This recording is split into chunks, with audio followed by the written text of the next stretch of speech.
লম্বা একটা জার্নি শেষে সোমবার মধ্যরাতে দেশে এসেই পরদিন কিংস অ্যারেনায় জাতীয় দলের অনুশীলনে সমিত সোম। এই প্রথম অনুশীলনের শুরুর দিন থেকেই লাল সবুজদের সঙ্গে সমিত।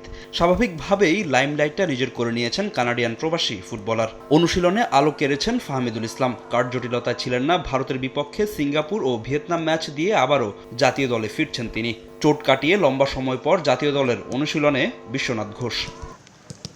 কিংস অ্যারেনায় অনুশীলনে ছিলেন ডাক পাওয়া ২৮ সদস্যের সবাই। ২২ মার্চ ভিয়েতনামে দলের সঙ্গে যুক্ত হবেন হামজা চৌধুরী। ২৬ মার্চ বছরের প্রথম ম্যাচে ভিয়েতনামের বিপক্ষে মাঠে নামবে লাল সবুজরা। এর ৫ দিন পর এশিয়ান কাপ বাছাইয়ে বাংলাদেশ দলের সিঙ্গাপুর পরীক্ষা। হোমে জয় না পেলেও অ্যাওয়েতে জয় তুলে নিয়ে বাংলাদেশের সমর্থকদের ঈদের উপহার দিতে চান শেখ মোরসালিন। ফ্যামিলির সাথে কেউ ঈদ করতে পারছি না, তো at the end of the day আমাদের চেষ্টা থাকবে যেন আমরা ভালো একটা রেজাল্ট করতে পারি।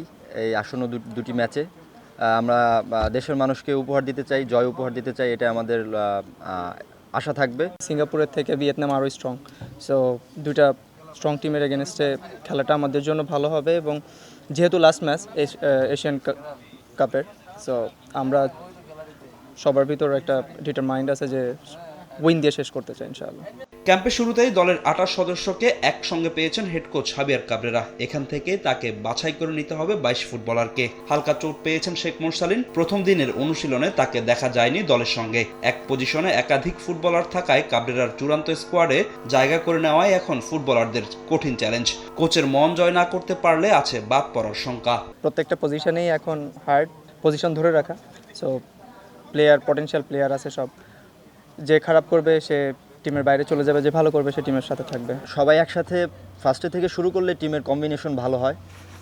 তো আশা করছি আমরা আগের তুলনায় আমরা এবার আরও সুন্দরভাবে প্রস্তুতি নিতে পারবো এবং ভালোভাবেই ম্যাচগুলো খেলতে পারবো।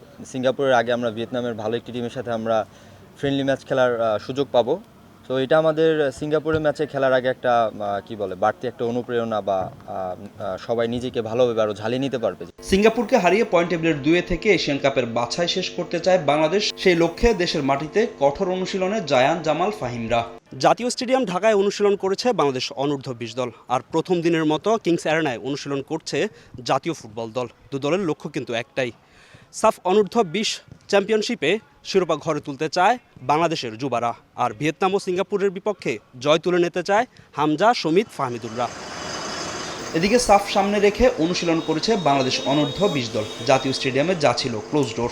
দলের সঙ্গে মানিয়ে নেওয়ার চেষ্টা করছেন রোনান ও ডেকলান সুলিভান। ফাহিম ইসলাম, সময় সংবাদ, ঢাকা।